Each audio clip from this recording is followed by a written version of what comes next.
अस्सलाम वालेकुम। प्रोग्राम तजिया के साथ मैं हूं उमर दराज गोंदल। पाकिस्तान तहरीक इंसाफ का अंदरूनी बहरान बढ़ता हुआ दिखाई दे रहा है। तहरीक इंसाफ खैबर पख्तूनख्वा हुकूमत वहां पर बहुत सारे ऐसे अरकान हैं जो नाराज तस्वुर किए जाते हैं, लेकिन वहां पर गवर्नमेंट ये कहती थी कोई दो नाम बताएं। अब नाम सामने आना शुरू हो गए हैं। हमने देखा कि मुश्ताक गनी जो साबिक स्पीकर हैं वो सामने आते हैं, उनके अलावा दीगर एमपी सामने आना शुरू हो गए और वो कहते हैं कि हम हल्फ उठाने को तैयार हैं कि तहरीक इंसाफ के जो कायदीन हैं वो बानी पीटीआई यानी इमरान खान के साथ मुखलिस नहीं हैं। अब जो नंबर 30 से 35 का बताया जा रहा है, तहरीक इंसाफ जिसने गवर्नमेंट को दबाव में लाना था, क्या खुद दबाव के अंदर है? जब 30 से 35 का एक धड़ा मौजूद हो, ऐसे में बजट कैसे पास होगा? क्या इसी वजह से सोहेल आफरीदी गुज़श्ता रोज हमने ये देखा कि मौलाना फजलुर रहमान से मिलने के लिए गए थे और उसके अलावा फैसल करीम कुंडी को भी साथ बिठाते हुए नजर आ रहे हैं, मुलाकातें भी कर रहे हैं। कल आगा खान फाउंडेशन से मुलाकात थी, उनके मुलाकात के दौरान भी देखा गया कि गवर्नर साहब और चीफ मिनिस्टर दोनों बैठे हुए थे। क्या अब वाकई ही सुहेल आफरीदी की हुकूमत को खतरा है? फिर आज हमने देखा कि डयाला के बाहर कैबिनेट के लोग मौजूद थे, इमरान खान की बहनें मौजूद थी और आज भी मुलाकात नहीं करवाई गई। तो क्या अगर ये मुलाकात भी नहीं होती, वहां पर ये धड़ा भी सामने आता है, तो क्या खैबर पख्तूनख्वा हुकूमत अपना बजट पास करवा पाएगी? ये एक अहम मामला है। दूसरा, जो गिलगित बल्तिस्तान इलेक्शन का मामला है, उसमें हमने ये देखा है कुछ हलकों के अंदर जो इंतखाबात का रिजल्ट है वो रोका गया है, रीपोल की तरफ भी जा रहे हैं। और फिर तहरीक इंसाफ कल कह रही थी हमने 8 सीटें जीती हैं, आज असद कैसर साहब कह रहे थे 20 सीटें जीती हैं। तो तहरीक इंसाफ के अंदर ये क्लैरिटी क्यों नहीं है? गुजरते दिनों के साथ आपकी सीटें बढ़ती जा रही हैं। फिर उससे हट के एक और अहम मामला पंजाब को लेकर है। पंजाब जो फूड बास्केट कहा जाता है, जो पैदावार जिसकी होती है, और खैबर पख्तूनख्वा गवर्नमेंट इल्जाम लगाती थी कि वहां से गंदम की तरसील रोकी गई है, लेकिन आज पंजाब हुकूमत ने एलामिया जारी किया और उसमें कहा किसी किस्म की तरसील पे कोई पाबंदी नहीं है। लेकिन उसके साथ 1 मिलियन मैट्रिक टन गंदम खरीदने का एक बार फिर फैसला किया गया, पास्को से खरीदी जाएगी। हमने ये देखा कि 11 कंपनीज बनाई गई थी और कहा गया था कि ये गंदम प्रोक्योर करेंगी, जिनको फूड डिपार्टमेंट के मुलाजमीन दिए जाएंगे, मशीनरी दी जाएगी, जगह दी जाएगी। उसके अलावा जो बैंक्स हैं वहां से भी मामलात उनकी ठीक, जो भी उनके फाइनेंशियल चीजें हैं उसकी भी गारंटी गवर्नमेंट ले रही थी। क्या वजह बनी कि आप दोबारा से जा रहे हैं? क्योंकि कीमतों में इजाफा हुआ पंजाब के अंदर, तो क्या वो पॉलिसी कामयाब नहीं हो पाई? क्या पंजाब के किसान ने सफर किया, यानी जब उसने बेचना था कम कीमत पे बेचा, अब वही मार्केट के अंदर शॉर्टेज आई तो ज्यादा कीमत के ऊपर खरीदेंगे? इसके ऊपर हमने बात करेंगे।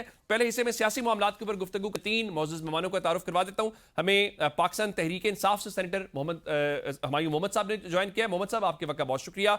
मुस्लिम लीग नून से रुकनी कौमी असम्बली शुमाइला राना साहब हमारे साथ मौजूद है। शुमाइला साहब, आपके वक्त का भी शुक्रिया। और पाकिस्तान पीपल्स पार्टी से सेनेटर सरमद अली में ज्वाइन कर चुके हैं। सेनेटर साहब, आपके वक्त का भी बहुत शुक्रिया। मैं जरा आगाज आज पीटीआई से करना चाह रहा हूं। मोहम्मद साहब, ये बताइए कि आपकी पार्टी इस बात से इनकार कर रही थी कि कोई इख्तलाफ नहीं है, कोई इस किस्म की बात नहीं है। अब तो लोग सामने आना शुरू हो गए हैं और वो कस्में उठा रहे हैं। वो कह रहे हैं 30 से 35 लोग हैं। ये जो कल मौलाना फजलुर रहमान से मुलाकात हुई है या फैसल करीम कुंडी साहब से आपकी मुलाकातें हो रही हैं, क्या वाकई खैबर पख्तूनख्वा हुकूमत बचाने के लिए आप लोग हाथ पांव हिला रहे हैं? बिस्मिल्लाहिर्रहमानिर्रहीम, इय्याका नअबुदु व इय्याका नस्तईन। देखिए, एक चीज़ याद रखना कि अगर फ़र्ज़ करें, मैंने to the best of my knowledge मैंने हमेशा इस बात का क्या कह सकते हैं, एक्नॉलेज किया है कि there is a difference of opinion. अगर फ़र्ज़ करें 30-35 बंदे एक तरफ है, टोटल अगर आप देखा जाए तो 92 हैं। 92 में से 30 निकाल लो, 60 के करीब फिर भी रह जाते हैं। ठीक है, तो क्या पीटीआई की हुकूमत ख़त्म हो जाएगी? पीटीआई की हुकूमत नहीं ख़त्म होगी। इन दोनों की आपस की टसल में एक बंदा शायद चला जाए, दूसरा बंदा आ जाए या कोई तीसरा बंदा आ जाए, वो चीज़ हो सकती है, वो कोई मसला नहीं है। और ये चीज़ें देखिए, ये चीज़ें अगर आप देखा जाए, चूँकि हमारे जो सेटअप है, जो पाकिस्तान का सेटअप है, जो पिछले 50 60 70 साल से चल रहा है, वो बेसिकली ख़ानदानों के इर्द गिर्द घूमता है। तो एक ख़ानदान में से एक बंदा आता है, वो चला जाता है, दूसरा आ जाता है, या उनको विल मिल जाती है, या उनके अलावा कोई और तीसरा आ नहीं सकता, वगैरह वगैरह। क्योंकि पाकिस्तान तहरीक इंसाफ के अंदर कोई ख़ानदानी सियासत नहीं है, तो वहाँ पे हर एक बंदा एस्पायर कर सकता है। अब मुझे पसंद करने वाले हो सकते हैं 40 बंदे हो, आपको पसंद करने वाले 30 बंदे हो, किसी और को पसंद, सरमद साहब को पसंद करने वाले बाकी 25 बंदे हो। अब उसके बाद इनका आपस में हो सकता है कि यार हम इसको बना देते हैं। अब नॉर्मली चूँकि इमरान खान के साथ कोई कोई अलाउ नहीं कर रहे हैं ठीक। किसी के साथ डिस्कशन की, तो वहां पे थोड़े से लेकिन कॉम्प्लिकेशंस हो जाते हैं। मोहम्मद लेकिन साहब, इसमें इशू लेकिन ये इसका है कि जब आपका हाउस इन ऑर्डर नहीं होगा, जब आप लोग खुद कुर्सी की इस दौड़ के अंदर सारे शामिल होंगे, आपके एमपीएज, आप जिस तरह कह रहे हैं कोई किसी को पसंद करेगा, 30-35 का नंबर छोटा नंबर नहीं है, तो फिर आप कैसे गवर्नमेंट को प्रेशराइज करेंगे? वो फिर आपको बॉदर कैसे करेंगे जब उनको ये खुद पता होगा कि वहां पर तो फॉरवर्ड ब्लॉक बन चुका है? देखिए, फॉरवर्ड ब्लॉक किसके खिलाफ बन रहा है, क्या चीज कर रहे हैं? फॉरवर्ड ब्लॉक तब डर होता है जब वो पीटीआई के खिलाफ बन रहे हो, या पीटीआई के हक में ही होगा। मैं लेकिन मेरा ख्याल है ये चीज ये होगी नहीं, टू पहला be very forward block honest, मेरा होगा जो ख्याल है। पार्टी की लीडरशिप के अपने चीफ मिनिस्टर के खिलाफ है लेकिन पार्टी के हक में है। इसमें कोई वो बात नहीं है, इसमें कोई बड़ी बात नहीं है, ये चीज हो सकती है। मतलब I really do not see any problem in that. हाँ, थोड़ा बहुत हिकअप हो सकता है, लेकिन I really do not see any major problem in that. ये होना नहीं चाहिए। That I agree with you और एवरीबडी एल्स कि ये होना नहीं चाहिए। इस चीज को देखिए, इसका फायदा इमरान खान को नहीं है। जिस चीज़ का फ़ायदा इमरान खान को नहीं है, जिस चीज़ का फ़ायदा पाकिस्तान को नहीं है, जिस चीज़ का फ़ायदा ओवरऑल आप ये समझ लें कि पार्टी को नहीं है, वो चीज़ नहीं होनी चाहिए। वहाँ पे एक डिसिप्लिन होना चाहिए, वो चीज़ है। Unfortunately we all lack that discipline. ठीक, आप कह रहे हैं कि डिसिप्लिन होना चाहिए, ज़रा डिसिप्लिन का इशू आ रहा है। शुमाइला साहबा, ये जो सूरत हाल खैबर पख्तूनख्वा के अंदर है, चले अब उनकी मुलाकातें अगर मौलाना साहब से हुई हैं या फैसल करीम कुंडी साहब से हुई हैं, ये तो अच्छा है कि आप इंटरेक्ट कर रहे हैं अपोजिशन के साथ या सबको ऑन बोर्ड ले रहे हैं। इसमें मुस्लिम लीग नून का भी कोई कहीं हाथ है कि आप चाहते हैं कि उनकी गवर्नमेंट को अनस्टेबल किया जाए या कोई फॉरवर्ड ब्लॉक बना के उनको परेशान किया जाए? बिस्मिल्लाहिर्रहमानिर्रहीम। देखिए गोंदल साहब, बात ये है कि तहरीक इंसाफ के अंदर जो भी फॉरवर्ड ब्लॉक बन रहा है या कोई एक ग्रुप जो है वो अगर नाला है, ये इनका पार्टी का एक इंटरनल मैटर है। और एज ए हकूमती रुकने कौमी असम्बली मैं इसको समझती हूँ कि हमारे पास इस वक्त मुल्क में और बहुत से ऐसे इश्यूज़ हैं जिन पे हुकूमत की नज़र भी है और हुकूमत अपना काम कर रही है। ठीक। सबसे पहले आवाम को रिलीफ देना जो है वो हुकूमत का अव्वलीन फ़र्ज़ है और वो अपना निभा रहे हैं। हमें बिल्कुल किसी भी जमात के अंदर किसी के फॉरवर्ड ब्लॉक में और किसी किस्म की टूट फूट और तोड़ फोड़ के अंदर कोई इंटरेस्ट नहीं है। ठीक। हम खुद एक जमहूरी जमात हैं और मेरा ख्याल है कि जो फ्लोर क्रॉसिंग का जो मैं समझती हूँ कि रास्ते बंद करने में ठीक। ये हमारा एक बहुत बड़ा अहम किरदार है इसमें। बिल्कुल तो ठीक। आज इस बात की मेरा ख्याल है कि इसके ऊपर तो कोई बहस ही नहीं होनी चाहिए। ना तो हमारी किसी से मुलाकात हुई, यानी अगर ना अगर हमारी खैबर किसी रुकन ने पख्तूनख्वा में उनसे कोई गड़बड़ मुलाकात होती की। है तो मुस्लिम लीग नून या वहां पे जो अपोजिशन पीपल्स पार्टी है, आप लोग कह रहे हैं कि आप उसमें कुछ नहीं करेंगे, पीटीआई जाने और उनके नाराज लोग जाने, गवर्नमेंट गिराने में, कोई एतमाद का वोट लेने में, कुछ करने में मुस्लिम लीग नून या विफाक उसमें इन्वॉल्व नहीं होगा? नहीं, बिल्कुल भी नहीं। हम कोई भी किसी ऐसे गैर जमहूरी अमल को पसंद नहीं करेंगे और ना ही किसी ऐसे गैर जमहूरी अमल का हिस्सा बनेंगे जिससे जमहूरियत को खदशा हो, चाहे वो किसी भी सूबे में हो या कहीं भी हो। मेरा नहीं ख्याल कि बीइंग एक रुकन कौमी असम्बली और मुस्लिम लीग नून के मैं एक अदना सी कारकुन होने के नाते आपको ये बात बताना चाहती हूँ कि हम किसी भी गैर जमहूरी अमल का हिस्सा नहीं बनेंगे। मुस्लिम लीग नून किसी गैर जमहूरी अमल का हिस्सा नहीं बनेगी। सेनेटर साहब, मैं आपसे पीपल्स पार्टी का मौक़िफ़ भी जानना चाहता हूं, जब इस किस्म के फॉरवर्ड ब्लॉक बनते हैं तो क्या ये भी जमहूरियत का हिस्सा तस्वुर किया जाए? और अगर खैबर पख्तूनख्वा में कोई नाराज धड़ा सामने आया है तो ज़ाहिर है आपका गवर्नर वहां पर मौजूद है, गवर्नर की ये सवाबदीद है कि वो चीफ मिनिस्टर को कह सकते हैं कि आप एतमाद का वोट लें। तो गो कि आजकल वर्किंग बहुत अच्छी है, वर्किंग रिलेशन आपका देखा है हमने पीपल्स पार्टी का और पीटीआई का। तो क्या गवर्नर साहब कोई कह सकते हैं चीफ मिनिस्टर को कि आप एतमाद का वोट लें, या आप लोग भी कोई मुदाखलत नहीं करेंगे? ये पीटीआई का अपना घर का मामला है, अपना हाउस इन ऑर्डर करें, डिसिप्लिन लेके आए, जिस तरह से मैनेज करते हैं करें उसको। देखिए, असली तौर पे तो इससे किसी हमारा कोई सरोकार है नहीं। ये इनका इंटरनल मामला है। बेसिकली अगर देखा जाए ना तो पूरी पीटीआई में ना, आप देखें वो एक जमाने में बांग्लादेश में कहा जाता था बैटल ऑफ द बेगम्स। तो यहाँ पे जो है ना बैटल ऑफ द बेगम्स है। एक तरफ बुशरा बीबी हैं, दूसरी तरफ हमशीरा जो हमशीराएं हैं खान साहब की वो हैं। तो बेसिकली इनका वहां से ये चीज शुरू होती है और फिर नीचे आके केपी में भी उसी की रिफ्लेक्शन आपको नजर आती है। इनके सोहेल अफरीदी साहब के हाँ। और गंडापुर साहब के अपने ग्रुप्स हैं, उनके आपस के अपने इख्तिलाफात हैं। तो ये इनका इंटरनल मामला, they have to put their house in order और उसके बाद देखें क्या है। और हाँ, ये फॉरवर्ड ब्लॉक जो बनते हैं वो जमहूरियत का पार्ट हैं। हमेशा फॉरवर्ड ब्लॉक्स बनते हैं, दुनिया भर में बनते हैं। जब कोई नाराजगी होती है किसी पार्टी से, आपको पिछली जो बरतानिया की काबीना थी, हाउस ऑफ लेकिन सेनेटर साहब जो आप बात कर रहे हैं जिस आर्गुमेंट पे कि ये जो जो बैटल की बात कर रहे हैं वहां पे सोहेल आफरीदी साहब हूं या उनके मद्दे मुकाबिल कोई खातून तो नहीं है, उनके पास तो इवन कोई मखसूस सीटों पे भी उन खवातीन नहीं आई। ये तो मर्दों की लड़ाई है खैबर पख्तूनख्वा में। नहीं है तो मर्दों की लड़ाई, लेकिन ऊपर तो लड़ाई जो है ना वो बेसिकली गाइड तो खवातीन कर रही हैं वो। लेकिन जैसे मैंने कहा कि ये it is part of the parliamentary democracy.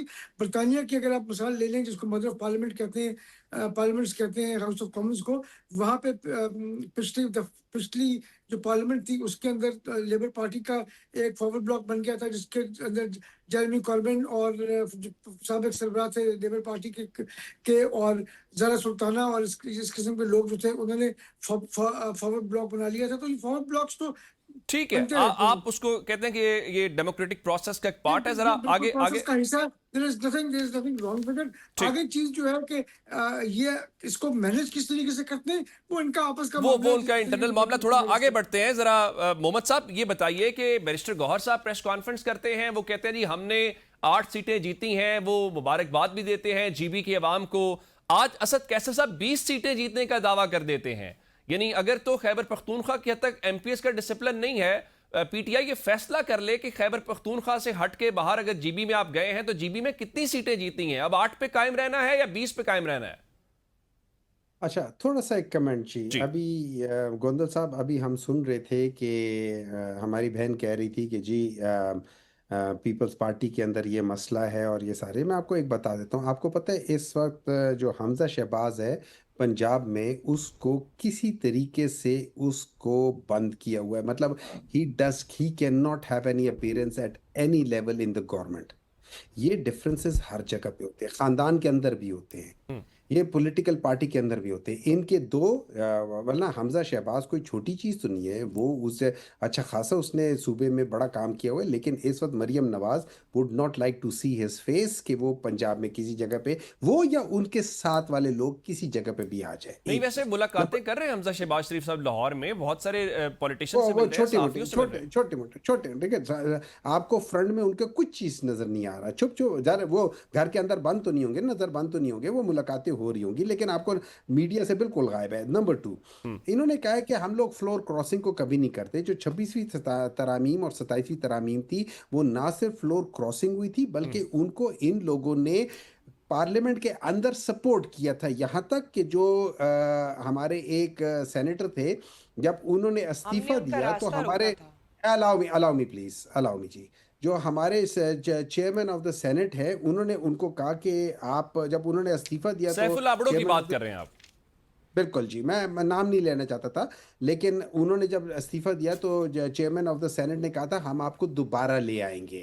ठीक है। अब ये सारी वो चीज़ें जो एक किस्म के फ्लोर क्रॉसिंग को आप इनकरेज करते हैं। अब मैं आ जाता हूँ आपकी बात जो आपने बताया। देखिए, इस तरह है, दो चीज़ें जो बैरिस्टर गौहर साहब बात करें, वो बात करें जो 7-8 बजे तक, 9 बजे तक जिन सीटों के ऊपर पाकिस्तान तहरीक इंसाफ एक किस्म की जो आ रही थी बातें कि इधर इधर इधर लीड कर रही है, वो उनकी बात कर रहे हैं। एक चीज है जिसको आपने फॉर एग्जांपल, उसमें बाज एक सीटें ऐसी थी जो पहले 1-2-3 घंटों के बाद जब उनके 4-5 हलकों के रिजल्ट आने शुरू हुए, मैं मिसाल दे देता हूँ, जो अपने क्या नाम है उनका? वैसे प्रेस कॉन्फ्रेंस कल थी, कल ये घंटों की बात नहीं थी, ये तो काफी टाइम के बाद कल प्रेस कॉन्फ्रेंस थी। और असद कैसर साहब का बयान आज क्या है, ये तो काफी टाइम के बाद की बात है। हाँ ना, आई नो ना, असद कैसर साहब चूंकि उनका ये मौकफ है कि वहां पे एक्चुअली देखा जाए, और बहुत सारे लोग जो बहुत सारे तज्ज़ियाकार है वो भी कह रहे थे कि जो जो एक्चुअल हुआ था, ये अगर लेट्स से अगर हम ये जिस तरीके से ये मैनेज किया, ये जो 8 फरवरी 2024 है, ये उसी तरीके से लेकिन मच बेटर कंट्रोल तरीके से इस पूरे इलेक्शन को मैनेज किया गया है। तो अगर ये चीजें मैनेज ना होती जिस तरीके से किया, तो probably we would have won 20 seats. This is आप व्हाट कह रहे हैं कि आई अगर बिलीव। जीत जाते इस बात पे, बिल्कुल ठीक है। जरा मुझे ब्रेक का कहा जा रहा है, ब्रेक से वापस आते हैं तो यहीं से कंटिन्यू करते हैं। Welcome back. शुमाइला साहब, आप ये बताइए कि एक तो ये हमजा शहबाज शरीफ साहब के ऊपर वाकई पाबंदी मुस्लिम लीग नून ने कोई लगाई हुई है? नहीं, बिल्कुल भी नहीं। हमजा शहबाज साहब जो है माशाल्लाह बहुत एक्टिव रोल प्ले कर रहे हैं। उनसे तमाम वो वर्कर्स के घरों में जा रहे हैं, वो आम आवाम से मिल रहे हैं, वो ठीक। अराकीन से मिल रहे हैं, वो आम पब्लिक के पास जो है वो हमजा शहबाज शरीफ साहब जा रहे हैं। कौन उनके ऊपर पाबंदी लगा सकता है? और वो बड़ा डायनामिक रोल प्ले कर रहे हैं। ये आपकी खबर जो है वो दुरुस्त नहीं है। और मैं ये समझती हूँ कि वो एक बहुत दलेर और एक सच्चे मुस्लिम लीग नून के जो हैं वो साथी और एक लीडर हैं, और नौजवानान के लीडर हैं, उनको पसंद किया जाता है। ऐसी तो बात बिल्कुल भी नहीं है कि उनके रास्ते रोके गए हैं। ठीक। अच्छा, दूसरा ये लास्ट टाइम आपने उनको कब देखा था? किसी टीवी शीवी पे किसी जगह पे उनकी कोई खबर चली हो, मुझे बता दीजिए। अभी आपको पिछले दिनों में अभी आप उनका सोशल मीडिया पेज जो है हमजा शहबाज शरीफ साहब का, वो अगर आप ओपन कर लें या अपनी टीम से कह दें, तो आपको मालूम पड़ेगा कि वो कितना एक्टिव रोल प्ले कर रहे हैं। वो आम जो अवाम है उनसे मिल रहे हैं, वो अराकीन से मिल रहे हैं, वो कारकुनान से मिल रहे हैं। वो जो इश्यूज, जाहिर सी बात है, जो उनके पास जाएगा वो उनको अपने बिल्कुल ठीक है। मसाइल, अच्छा, ये ना आपको डी ट्रैक कर रहे हैं मोहम्मद साहब, मुझे पता है इस बात का। मैं आपको जरा टॉपिक पे लेके आना चाहता हूं। ये जो 20 सीटें जीतने की बात कर रहे हैं या इलेक्शन प्रोसेस की बात कर रहे हैं, जरा चूंकि पीपल्स पार्टी मेजॉरिटी में है, मुस्लिम लीग नून मेजॉरिटी में नहीं है, आप लोग इलेक्शन के प्रोसेस से मुतमईन हैं? फेयर प्रोसेस था? क्योंकि कल एक हैरानकुन बात एक नई सामने आई, वो साद रफीक साहब का ट्वीट था जिसमें कहते हैं कि पीपल्स पार्टी के लामहदूद वसाइल के सामने जो है हम हार गए हैं। इसका क्या मतलब है? पार्टी फंडिंग आप लोगों के पास नहीं है, मुस्लिम लीग नून के पास, आप तो हुकूमत के अंदर हैं। देखिए, बात ये है कि गिलगित बल्तिस्तान के अंदर ये पिछले दिनों ये कल और आज परसों में बड़ा शोर सुन रही थी सोशल मीडिया के ऊपर भी कि जी मुस्लिम लीग नून की कारकर्दगी बेहतर नहीं थी और इसलिए गिलगित बल्तिस्तान की सीट्स नहीं निकाल सके। हमने 8 सीटें निकाली हैं अल्हम्दुलिल्लाह। 2 हमारे आज़ाद जो उम्मीदवार, जिनको हमारी हमायत याफ्ता उम्मीदवार थे, और जो बाकी सीटें हमने निकालनी हैं। मैं ये समझती हूँ कि इन हालात में मुस्लिम लीग नून के ऊपर गिलगित बल्तिस्तान की जो अवाम है उन्होंने एतमाद का इजहार किया है, लेकिन वहाँ पे जो लीडिंग पोजीशन में है वो पीपल्स पार्टी है। और मैं ये कहूँगी कि हमने ना फॉर्म 48 का और ना फॉर्म 47 का जो है वो इल्ज़ाम लगाया, और वो भी इल्ज़ाम जो हम पर लगाया गया कि हमें जी कैंपेन करने की इजाज़त नहीं दी गई, वो जमात को भी जवाब मिल गया कि अगर हमने उनको कैंपेन की इजाज़त नहीं दी तो क्या हमने पीपल्स पार्टी को सहूलतकारी देनी थी कि वो जीत जाए? अगर हमने कुछ ऐसा करना होता तो हम खुद जीतते, हमारी हम बरतरी हासिल करते। मगर अब झूठ का जो बयानिया है वो ज़मीन बोस हो चुका है। वो ख्वाह पीपल्स पार्टी का हो, ख्वाह वो पीटीआई का हो। पीपल्स पार्टी वालों, बिलावल भुट्टो साहब ने कहा कि फॉर्म 47 नहीं चाहिए, हमें फॉर्म 45 चाहिए। तो इस तरह की बातें जो हैं वो अपनी वो दम तोड़ चुकी हैं कि आप कह रहे हैं कि एक फेयर प्रोसेस था जिसके जरिए पीपल्स पार्टी को जो है वो इस बार मेजॉरिटी मिली है।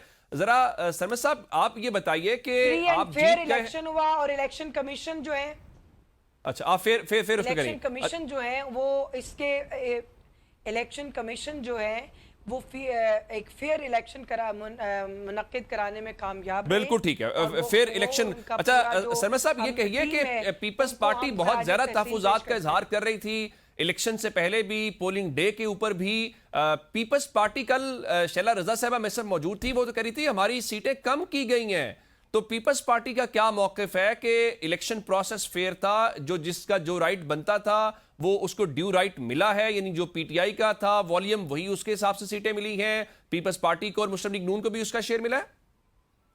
देखिए, अगर देखा जाए ना तो बेसिकली सबसे पहले तो ये कि I think give credit where it's due.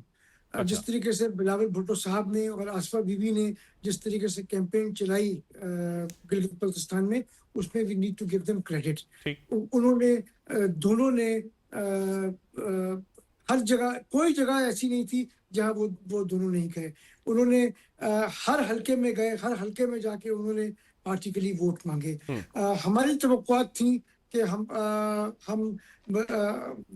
Majority हासिल करेंगे और जो 10 सीटें मिली हैं, हमारी तवक्कुआत उससे ज्यादा की थी कि हमें उससे ज्यादा की मिलेंगी, क्योंकि जिस किस्म की सपोर्ट ग्रास रूट लेवल पे पीपल्स पार्टी को और चेयरमैन बिलावल भुट्टो को वहां मिल रही थी, उससे लग रहा था कि हमें ज्यादा सीटें मिलेंगी। From that point of view I think एक डिसअपॉइंटमेंट है कि हमारा ख्याल था कि हमें 13-14 के करीब सीटें मिलेंगी। और हम मेजॉरिटी में होंगे। तो from that point of view आप ये समझ सकते हैं कि हमें डिसअपॉइंटमेंट है और हमारा ख्याल है कि कुछ सीटें शायद नहीं हमें जीतने दिया गया शायद। तो वो किसको जितवाई गई हैं? वो किसको जितवाई गई हैं? ये भी तो बताएं ना, फिर पूरी बात बताएं। Having said that, I think overall जो इलेक्शन प्रोसेस था वो काफी हद तक फेयर था। पाकिस्तान में आपको मालूम है कि 100% फेयर इलेक्शंस तो आज तक तारीख में कभी सनीटर हुए साहब नहीं पूरी थे। बात नहीं कर रहे, आप ये तो कह रहे हैं कि सीटें आपकी कम है। मैं जानना चाह रहा हूँ फिर सीटें कहाँ गई हैं? वो पीटीआई को दी गई हैं? अब वो आपको भी मालूम है कहाँ गई है या कहाँ नहीं गई, उसको छोड़िए। चले सेनेटर मोहम्मद के खाते में डालते हैं, सेनेटर मोहम्मद के खाते में डालते हैं, वो पीटीआई को जितवाई गई हैं। नहीं, मुझे कंप्लीट कर लेने दीजिएगा।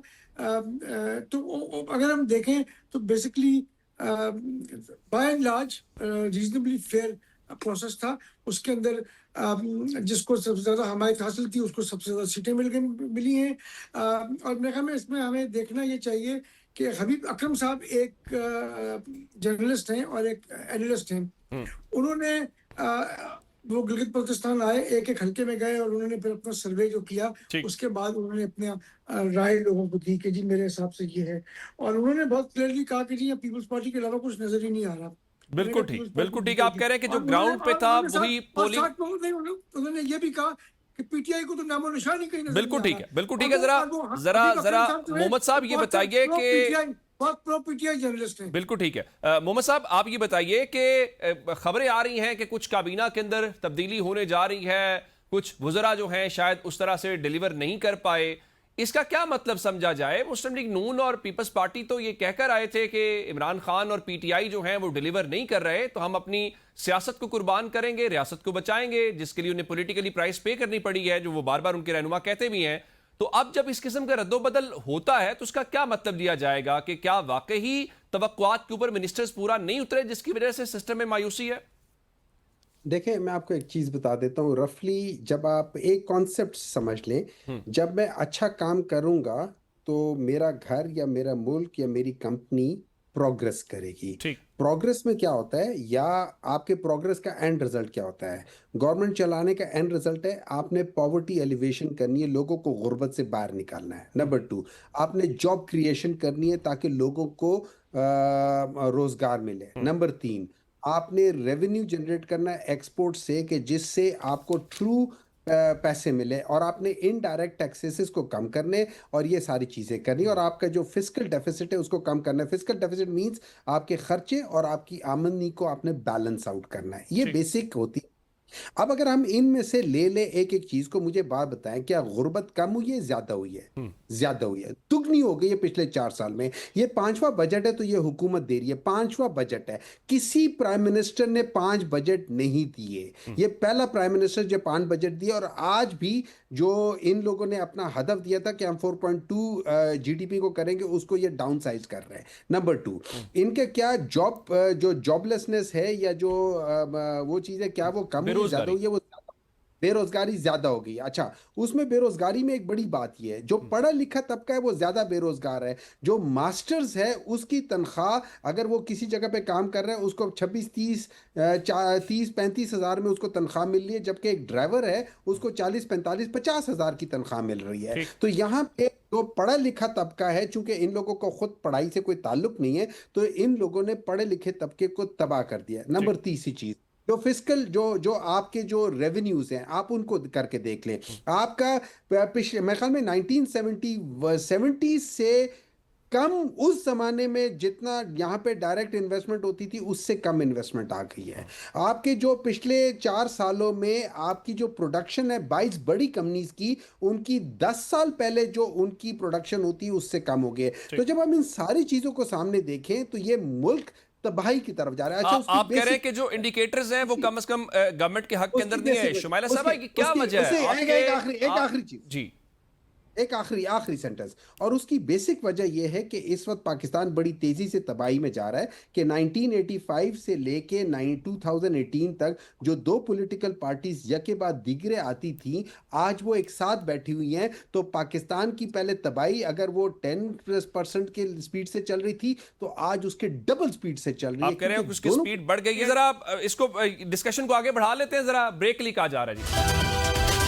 Welcome back. शुमाइला साहब, एक तो ये अगर वुज़रा को आप हटाते हैं तो इसका मतलब तो फिर यही है कि डिलीवर नहीं कर रहे। आप जो नारा लेकर आए हैं वो ग्राउंड पे नजर नहीं आ रहा। फिर जो मोहम्मद साहब बात कर रहे हैं कि जो इंडिकेटर्स हैं वो गवर्नमेंट के हक के अंदर नहीं है, और इसी का रिजल्ट जो है आपको गिलगित बल्तिस्तान के अंदर इलेक्शन के अंदर नजर भी आया है कि आज मुस्लिम लीग नून मेजॉरिटी पार्टी नहीं है और उस तरह से इलेक्शन विन नहीं किया, क्योंकि हमने माजी में देखा है जो विफाक के अंदर होता है वही गिलगित के अंदर गवर्नमेंट जीतता है। देखिए, बात यह है कि जो वज़ीर है वो परफॉर्म करेगा तो वो कैबिनेट का हिस्सा रहेगा। ये मुस्लिम लीग नून की स्ट्रिक्ट पॉलिसी है। हम कारकर्दगी के ऊपर, परफॉर्मेंस के ऊपर और मेरिट के ऊपर जो है वो कॉम्प्रोमाइज़ नहीं करते। ठीक। दूसरी बात यह है कि मैं यहाँ पे ये नहीं कहूँगी कि हम, जाहिर सी बात है, एक पाकिस्तान जो है जब से मार्ज़ वजूद में आया है और कितने मार्शल लॉज लग चुके हैं और कितनी जमहूरी हुकूमतें जो हैं कितने कितने अरसे तक इस पे जो है वो हुकूमत कर चुकी हैं, किस किस का टेन्योर कब कब ख़त्म किया गया, किस किस के टेन्योर पे शब खून मारा गया। आपने मियाँ नवाज शरीफ साहब के अदवार देखे, और हमेशा जब पाकिस्तान तरक्की करने की तरफ जाता है, पाकिस्तान तरक्की कर रहा होता है, तो नवाज शरीफ को घर भेज दिया जाता है। तो मैं ये समझती हूँ कि ये उन सब चीज़ों का थोड़ा सा जो हम पे कर रहे हैं वो उसी का ही तसलसल है। लेकिन पाकिस्तान के अंदर आपने जमहूरी निज़ाम को प्रमोट करने के लिए और मईशत को मजबूत करने के लिए हमें कुछ इक़दामात करने होंगे। और मैं ये समझती हूँ कि अगर जहाँ पे हुकूमत, आपको लग रहा है कि हुकूमत की ये इस तरह से करते तो ज़्यादा बेहतर होता, तो जो आपकी अपोजिशन है उसको अपना अपोजिशन का किरदार अदा करना चाहिए। ये एक अपनी जो सियासत है और अपनी जो पार्लिमानी सियासत जो है वो सिर्फ एक ही शख्स के इर्द गिर्द जो है वो रिवॉल्व कर रही है इनकी। वो ठीक है कि उनके कायदे हैं और इनकी जो हमदर्दियां हैं वो उनके साथ हैं। मैं गुफ्तगू का सिलसिला बड़ा जबरदस्त है, इसको आगे बढ़ाता, लेकिन मेरे पास जो वक्त है वो खत्म हो गया है। मैं अपने तीनों मोअज़्ज़ज़ मेहमानों का, शुमाइला राना साहबा का, सेनेटर सरमद अली और सेनेटर हुमायूं मोहम्मद का शुक्रिया अदा करना है। और हमने आगे बढ़ना है, एक और अहम मुद्दा है पंजाब, जो फूड बास्केट कहा जाता है पाकिस्तान की। वहां पर पंजाब गवर्नमेंट ने ऐलान किया है कि वो 1 मिलियन मैट्रिक टन गंदम खरीदने जा रहे हैं, पास्को से प्रोक्योर करेंगे। पंजाब गवर्नमेंट ने पहले इस मामले को आउटसोर्स किया और कहा कि फूड डिपार्टमेंट ही काम नहीं करेगा। 11 कंपनीज बनाई गई। क्या वो 11 कंपनीज गंदम प्रोक्योर नहीं कर पाई, जिसकी वजह से दोबारा गवर्नमेंट जा रही है? अगर प्रोक्योर नहीं कर पाई तो क्या पहले वाली पॉलिसी गलत थी? अब क्या वजूहात बनी है और क्या मार्केट के अंदर वाकई शॉर्टेज पैदा हो गई है? क्योंकि कहा गया था कि हमने पेरा फोर्स बनाई है, अब जो है मार्केट के अंदर सप्लाई डिमांड के अकॉर्डिंगली चीजें चलेंगी, वाफर गंदम है, बहुत सारी ऐसी बातें सुनिए। इसके ऊपर हमने बात करनी है। आज हमने किसान इत्तेहाद के सदर खालिद खोखर साहब को दावत दी है। खोखर साहब, आपके वक्त का बहुत शुक्रिया। एक तो मुझे ये बताइए कि आज पंजाब गवर्नमेंट ने ये ऐलान किया है कि वो 1 मिलियन मैट्रिक टन गंदम जो है वो पास्को से खरीदने जा रहे हैं। इसका क्या मतलब लिया जाए कि क्या गवर्नमेंट के पास इतनी गंदम जखीरा मौजूद नहीं है? क्या मार्केट के अंदर प्राइसेस स्टेबल नहीं है, या पॉलिसी गवर्नमेंट की नाकाम हो गई, वापस आपको प्रोक्योरमेंट के ऊपर जाना पड़ गया? जी बहुत शुक्रिया। पहली चीज़ तो यह है कि मुझे ज़रा टाइम देना पूरी बात करने के लिए। जी 2024 में हमारे साथ वादा किया गया 3900 रेट का। अप्रैल में जब हार्वेस्टिंग शुरू हुई तो उस वक्त हमें कहा गया कि अब आपके डिजिटल के ज़रिए आप अप्लाई करें। लोगों ने अप्लाई किया, आपको बारदाना मिलेगा और उसके बाद ख़रीदारी होगी। वो झूठ साबित हुआ और हमें बाद में कहा हमने डीरेगुलाइज कर दिया है। फिर 30 अप्रैल को इन्होंने 30 अगस्त को जी इन्होंने नोटिफिकेशन कर दिया डीरेगुलाइज करने के बाद कि उसका रेट फिक्स कर दिया मुख्तलिफ अजला में 2600 से लेकर 2700 रुपये तक। 2800 रुपये को काश्तकारों के ऊपर पर्चे दर्ज हुए। और जबकि उसी साल एग्रीकल्चर डिपार्टमेंट पंजाब ने हमारी पैदावारी लागत निकाली हुई थी 3410 रुपये हमारी लागत, जिसमें प्रॉफिट शामिल नहीं था। ठीक। फिर उससे अगला साल आ गया। उससे अगले साल हुकूमत ने ऐलान किया जी कि EWR सिस्टम लेके आए हैं जी। उसके तहत काश्तकार जाएगा स्टोर में गंदम रखेगा और 70% पैसे ले लेगा अपने। जब वो बाद में बेचना चाहेगा तो 30% उसको पेमेंट मिल जाएगी। वो भी सिस्टम ऑन ना हो सका, झूठ साबित हुआ, गलत बयानी। ठीक। इस दफ़ा इन्होंने कहा जी कि हम प्राइवेट एग्रीगेटर लेके आ रहे हैं जी। अच्छा, अब प्राइवेट एग्रीगेटर अगर वो आते तो मार्च के एंड में आके स्टोरों पे बैठ जाते और यकम अप्रैल से खरीदारी शुरू करते। ठीक। हमारी जो मेजर फसल आती है पंजाब की यकम अप्रैल से शुरू होती है और तकरीबन 25 से 30 अप्रैल तक वो एंड हो जाता है उसका।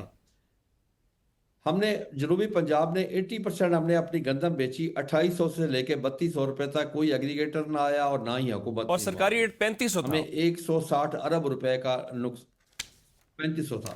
ठीक। हमें 160 अरब रुपया असल रेट से कम रेट मिला। ठीक। 23 अप्रैल को रेट बेहतर हो गया, डिमांड बढ़ गई क्योंकि पैदावार में कमी थी।